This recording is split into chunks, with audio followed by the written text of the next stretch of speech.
今日呢條片就會同大家回顧一下2025年自由球員簽約嘅各個合約嘅評分，去喺1年之後睇下當初佢哋各自球員有冇達到佢哋當初球隊俾呢個合約佢哋嗰陣時嘅期望。咁第一個係 Kyrie Irving， 喺舊年簽下3年1.18億嘅合同，今年佢1分鐘都冇上場過嘅情況下咧，我哋好難去為佢打成個評分。但係考慮到獨行俠喺而家呢個賽季進行咗坦克嘅情況下，目標將時間線移咗 Cooper Flag 嘅 timeline 嘅時候咧，Kyrie Irving 將預計會喺今個休賽季或者係出年賽季中期被賣走嘅時候，佢呢份均薪唔到4000萬嘅合約，相比起其他嘅超級巨星，動輒就5-6千萬嘅球員嚟講，係會相對比較容易去賣出去嘅。咁下一個球員就係 Myles Turner。Myles Turner 舊年簽下4年1.08億嘅合同，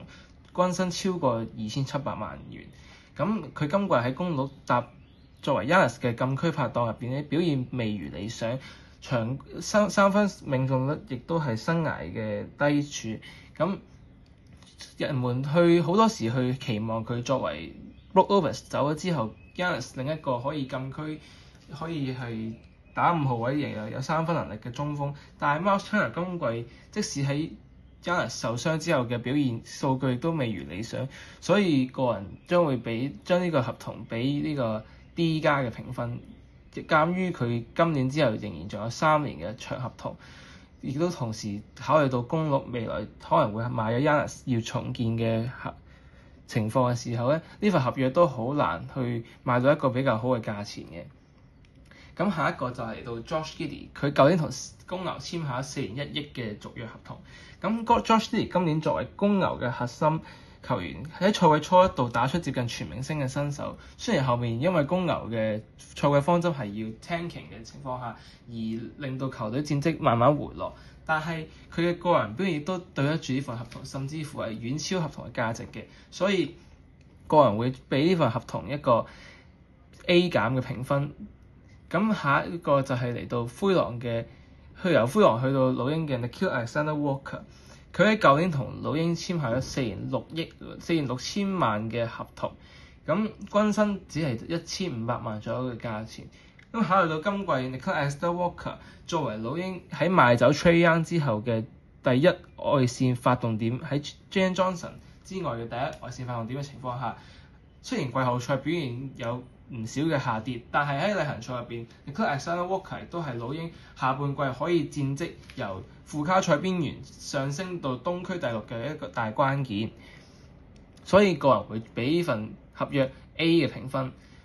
下一個就係 Dorian Finney-Smith， 喺舊年同火箭簽下4年5200萬嘅合同。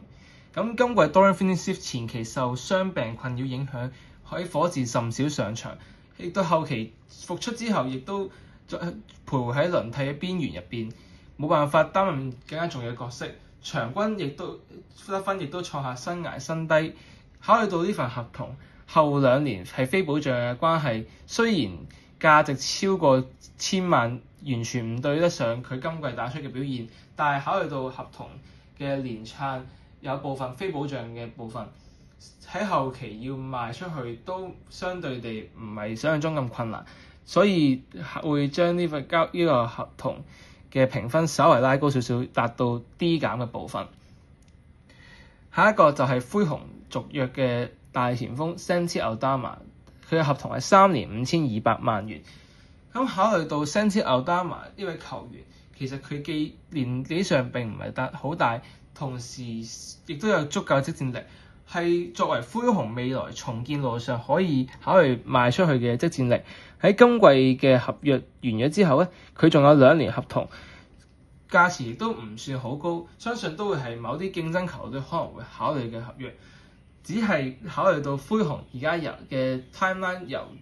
拼戰績去爭奪季後賽轉為重建嘅時候，Santi Aldama 喺球隊嘅角色亦都逐步減少，所以個人會俾呢個合約一個 C 嘅評分。下一個就係火箭 Fred VanVleet 續約嘅2年5000萬合同。Fred VanVleet 本來呢個降薪續約係所有人都非常之睇好嘅操作，畢竟 Fred VanVleet 上一季喺火箭重返季後賽嘅情況下係打出咗非常之好嘅表現嘅。只不過賽季訓練營前因為受傷導致成季報銷，今季火箭暴露出缺乏控衛一個巨大問題，所以站在今年1分鐘都冇打嘅情況下，同時保有交易否決權，令到球隊冇辦法交易佢去換取其他嘅即戰力控衛嘅情況下，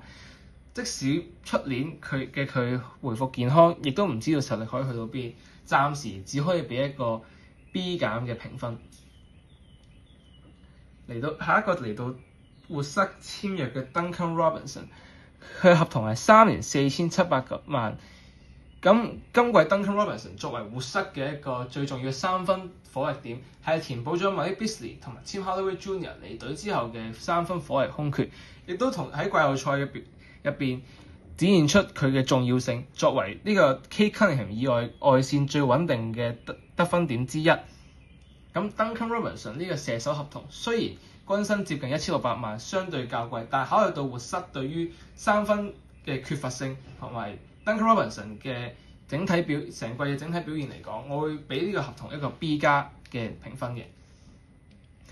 下一個就係 Jonathan Kuminga 2年4680萬嘅合同。咁 Jonathan Kuminga 其實同勇士一直鬧不和，已經講咗好耐啦，只不過一直遲遲冇解決。而今年續約之後，佢喺賽季中期被交易去換取 Kristaps Porzingis， 而 Porzingis 喺下半季嘅表現亦都不如理想。相反 ，Jonathan Kuminga 喺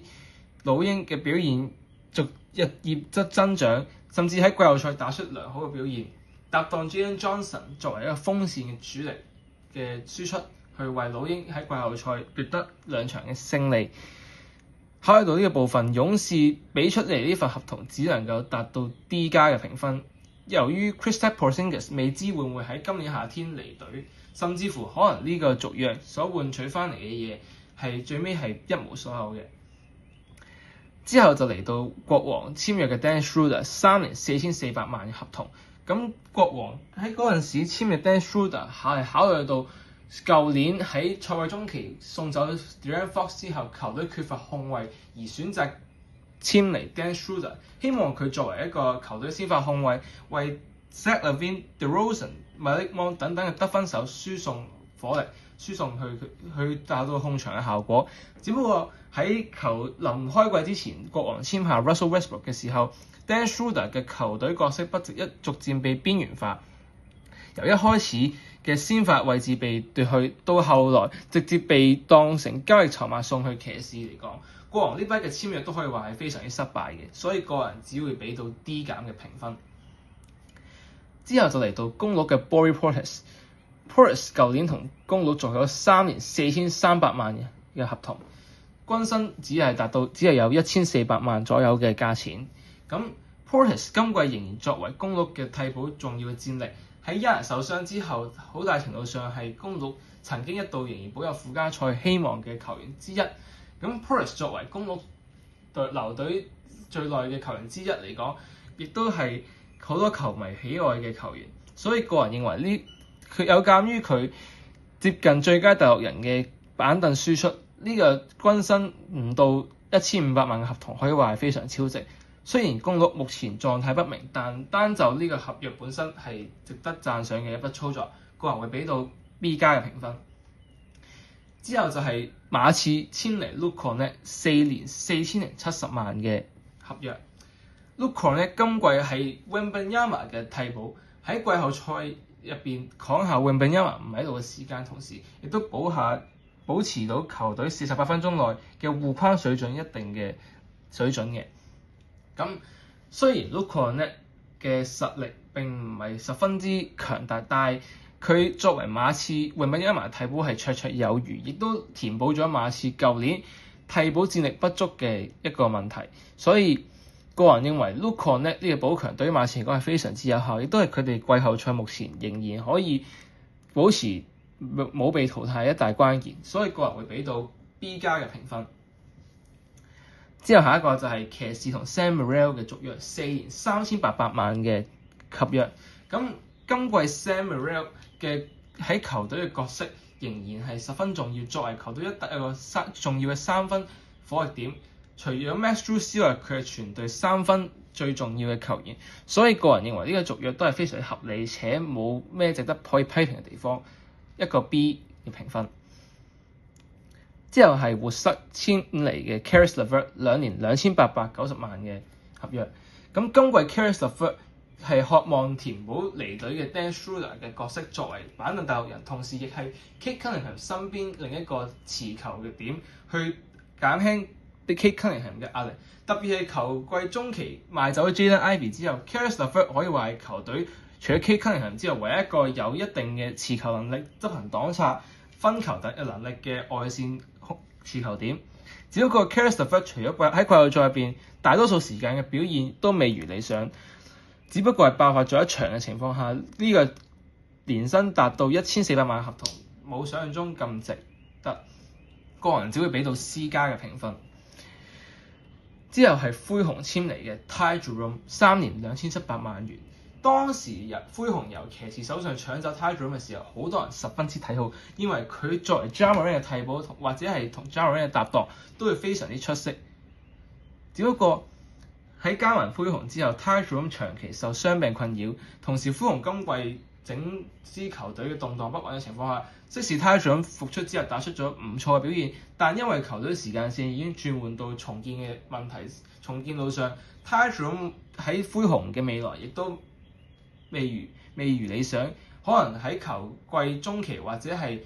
今個休賽季已經會被賣走嘅情況下，呢個簽約除非灰熊可以透過賣走 Ty Jerome 獲取一個非常之優質嘅報價，覺得呢個簽約都未達到當初渴望補強嘅初衷，所以淨係會俾到 B 嘅評分。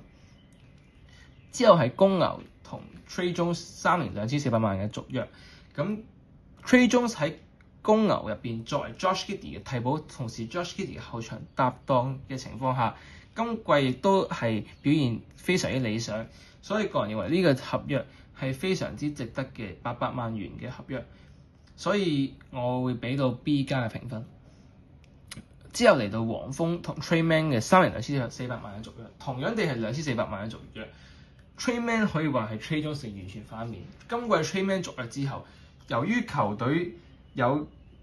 上半季有 Collin Sexton， 下半季迎嚟 Coby White 嘅加盟嘅情況下 Tre Mann 板凳第6人嘅持球得分手角色慢慢被邊緣化，同時佢自己嘅表現亦都越嚟越唔理想，喺賽季末端基本上已經跌出輪替。咁佢800萬嘅合同係相對地比較冇咁值得，同時亦都係偏溢價，可能係黃蜂未來補強嘅一個重要嘅合約使用，所以個人認為呢個簽約續約係嘅決定咧係嘅價碼係未如理想，所以我嘅評分會俾 D。之後係嚟到熱火同 Davion Mitchell 嘅2年2400萬續約。Davion Mitchell 今季嘅表現係進步非常之多嘅，作為熱火嘅正式嘅先發控衛，佢今季係無球端同好持球端都好嘅表現都非常之好，既能去致敬三分，亦都可以持球執行擋拆。同時球隊有 Tyler Hero、Norman Powell 等等嘅無球得分手嘅時候，佢嘅組織能力、防守能力都非常之得到彰顯。喺一個多功能性嘅控衛下，一個可先發可替補嘅多功能性嘅控衛，一年只需要1200萬，可以話非常之值得，所以我會俾到 B 加嘅評分。之後係火箭簽嚟 Clint Capella 3年2100萬嘅合同。喺火箭賽季前期大打雙塔時期 Clint Capella 可以話係 Steven Adams 嘅替補，但係喺 Steven Adams 受傷之後 Clint Capella 角色再更加重要。但係火箭後期越嚟越減少雙塔嘅使用之後 Clint Capella 移動緩慢，同時缺乏換防能力嘅特性嘅缺點咧就被彰顯得一覽無遺，亦都令到佢好難喺季後賽關鍵時刻去上場進行表現。即使佢仍有非常之強大嘅進攻籃板能力，亦都冇辦法為球隊作出符合佢身價嘅一個貢獻。所以個人認為，作為一個第三中鋒，年薪達到700萬係相對地比較溢價，所以我個人只會俾個簽約 C 減嘅評分。之後係溜馬同 Isaiah Jackson 嘅3年2100萬嘅合約嘅續約。咁呢筆續約咧，當初應該係考慮到溜馬休賽季放走 Myles Turner 之後，缺乏中鋒輪替而作出嘅操作。只不過喺賽季中期，Isaiah Jackson 被送到去快艇入邊作為 Zubac 嘅交易一部分。咁呢筆交易暫且唔討論呢筆交易，淨係簽約本身，Isaiah Jackson 本身值唔值700萬係有待商確嘅。而鑑於佢作為交易嘅一部分被送走咗，證明溜馬並冇想象中咁重視佢作為未來版圖一部分。我個人會俾呢筆簽約、呢筆續約只係有一個 D 加嘅評分。快艇喺簽嚟兩年1700萬簽嚟 Brook Lopez 嘅操作，當初亦都相信冇好多人睇好呢個操作。雖然佢喺賽季中期一度可以喺 Zubac 走之後扛起嘅先發中鋒嘅角色，亦都完成得好好。作為年薪只有唔到900萬嘅球員嚟講，佢嘅能力仍然係非常之唔錯嘅。只不過佢漸老邁之後，腳步比較緩慢嘅缺點喺附加賽被 Stephen Curry 可以話係展現得一露無遺，亦都令佢難以再勝任一支球隊嘅先發中鋒啦。但係淨係針對合同本身，呢2年1700萬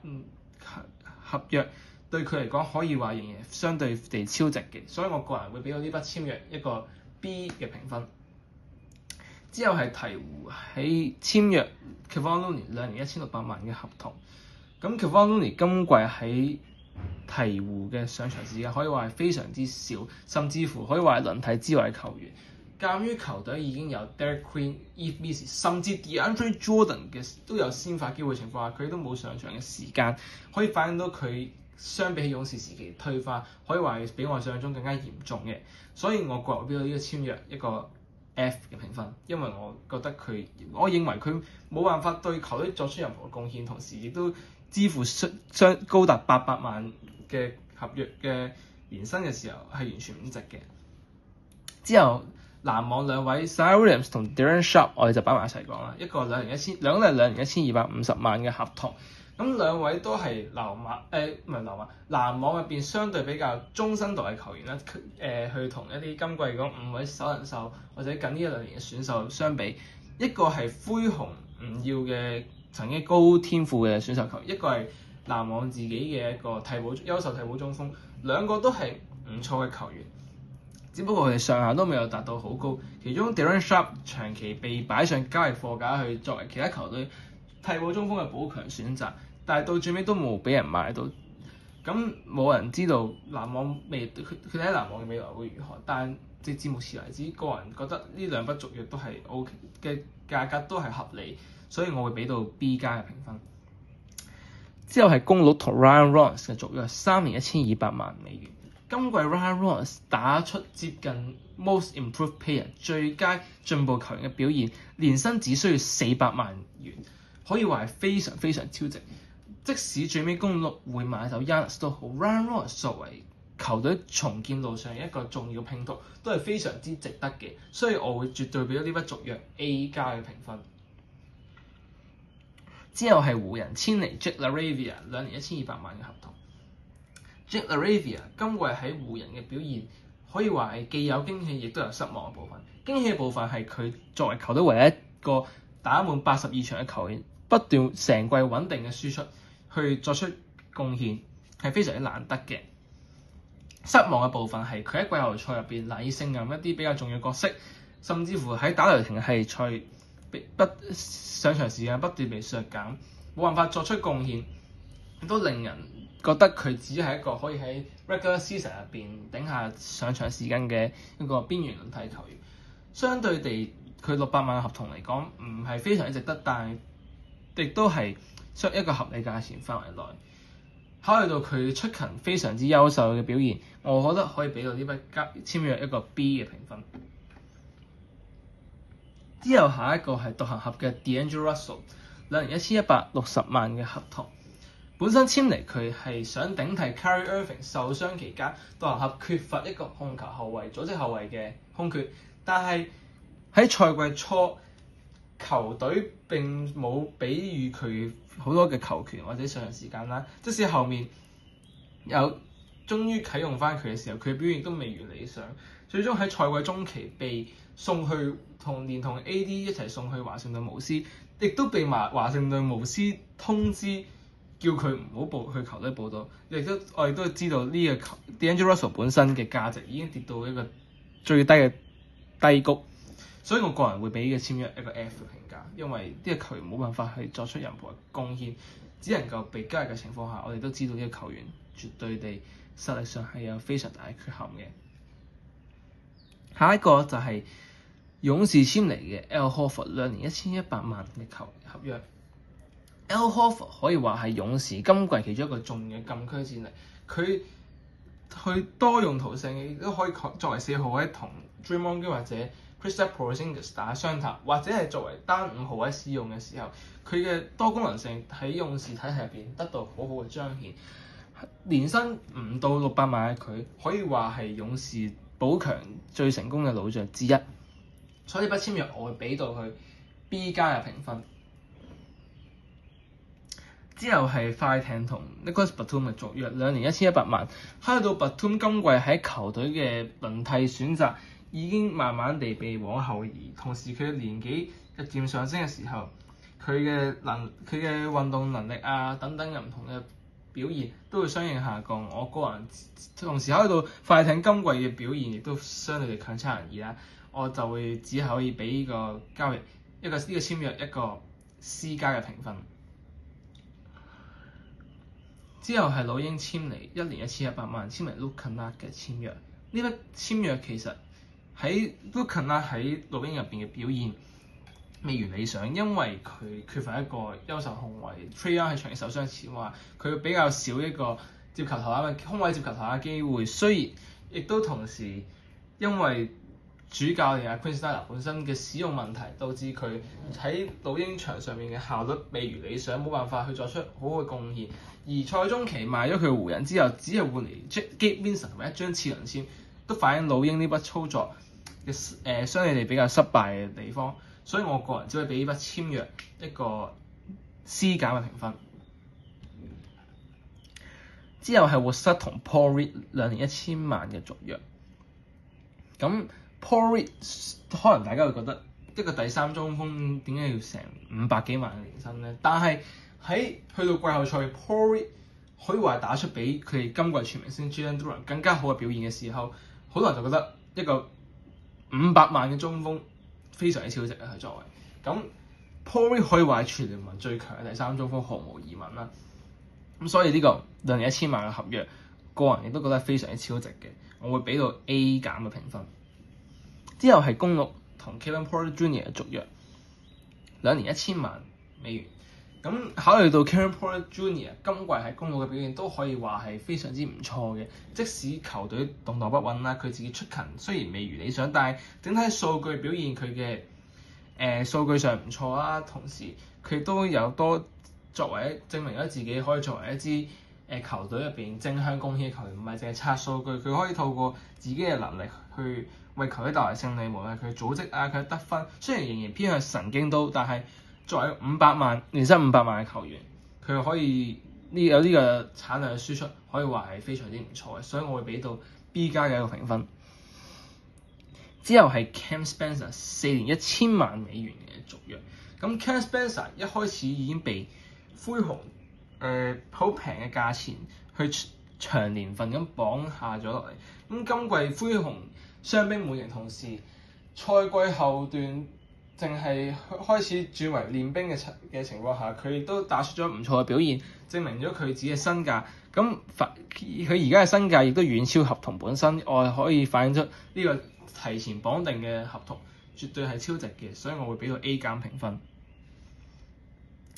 之後係 Quentin Grimes 1年870萬嘅 qualifying offer， 即係呢個資質報價。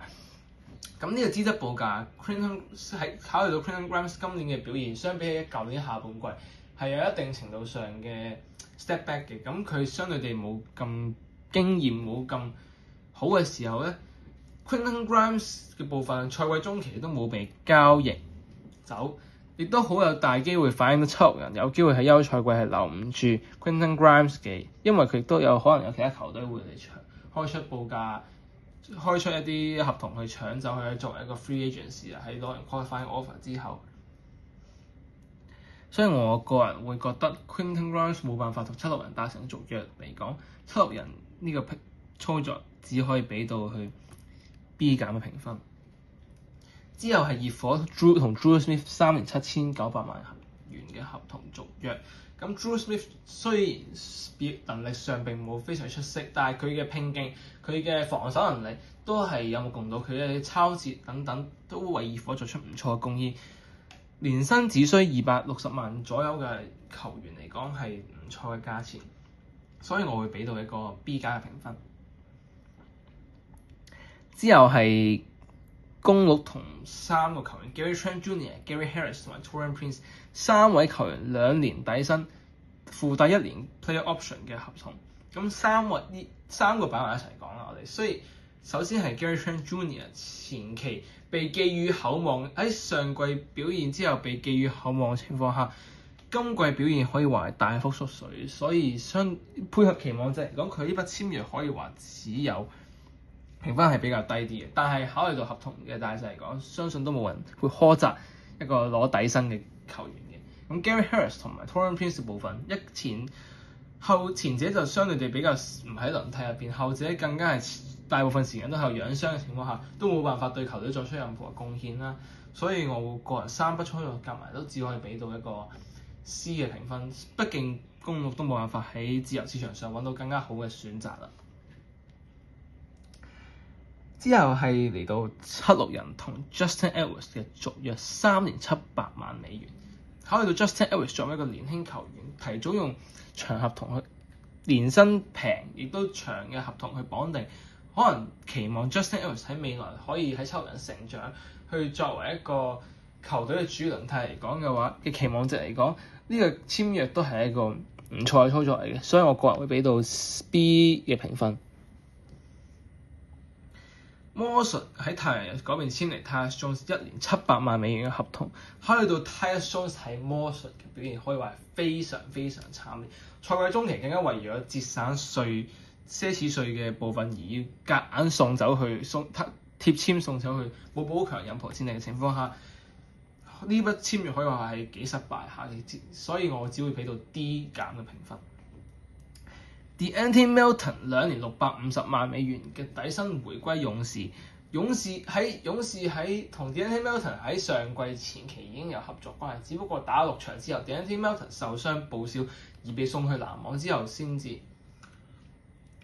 會導致雙方嘅合作斷裂。咁今季 De'Anthony Melton 歸隊之後嘅表現可以話係非常之唔錯嘅，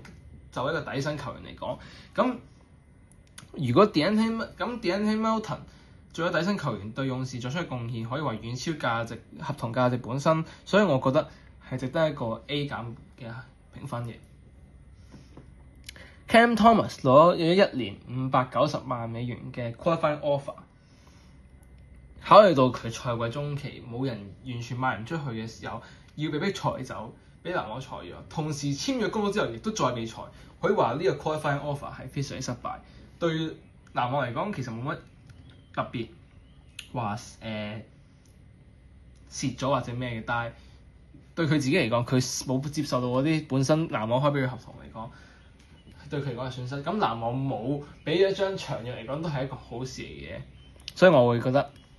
係一個唔錯嘅操作啊。咁之後嚟到暴龍簽咗嘅 Sandro Mamukelashvili 嘅2年520萬，即係2年底薪啦，簡稱。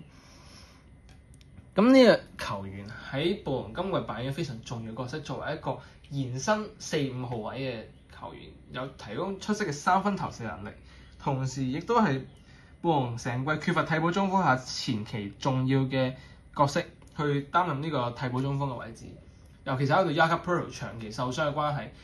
佢嘅作用非常之遠超過呢個底薪合同本身，所以我會俾佢 A 嘅評分。之後係七六人簽下 Trendon Watford 2年底薪嘅合同。Trendon Watford 球員本身係能力係唔錯嘅，但係好可惜佢冇辦法喺七六人嘅季後賽入邊嘅輪替入邊冇辦法去為球隊季後賽作出貢獻。即使例行賽有唔錯，係作為4號位亦都冇辦法長期站穩呢個先發位置。雖然考慮到佢2年底薪合同嚟講，佢嘅表現都唔錯，但係七六人當初補強對佢嘅期望嚟講咧，我只可以俾到 C 加評分。之後係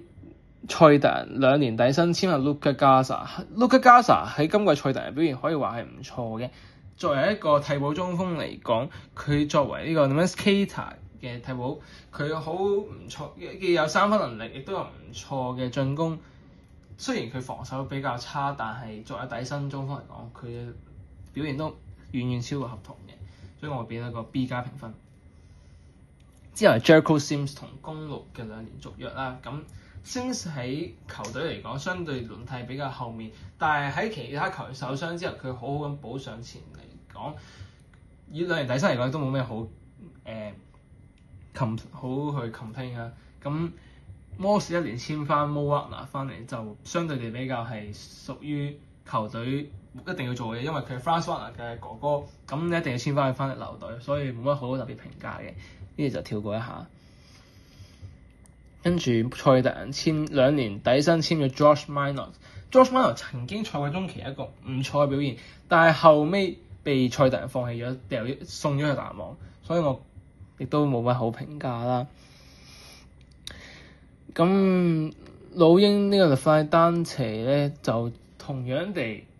出去輪替邊緣嘅球員都冇乜特別貢獻啦。底薪嚟講都冇乜好特別講啦。其實底薪呢堆球員嚟講，相對地好多都冇乜特別值得討論嘅。我哋揀某啲嚟討論就算啦。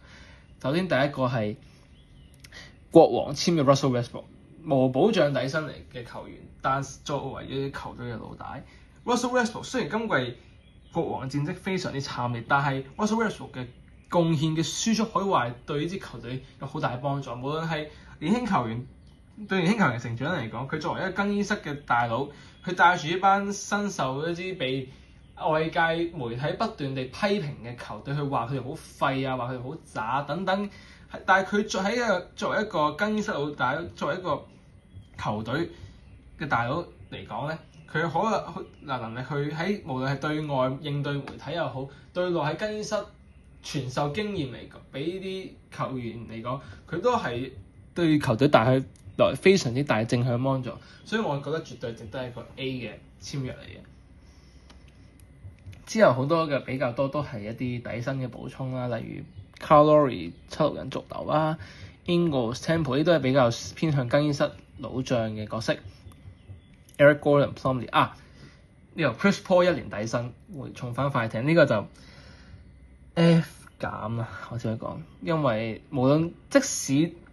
我哋無從考究究竟更衣室嘅問題係 Chris Paul 本身啦、Tyronn Lue 定係邊個都好，總之快艇今季由一開頭嘅輝煌嘅期望，好充滿期望嘅開端，到最尾嘅結局嚟講，係非常呢個絕對係一個非常之差嘅操作。睇翻轉頭之後金塊1年底薪揾嚟 Tim Hardaway Jr.，Tim Hardaway Jr. 可以話非常好嘅補強。對於金塊嚟講，金塊入邊佢係最穩定，亦都係最出色嘅板凳射手。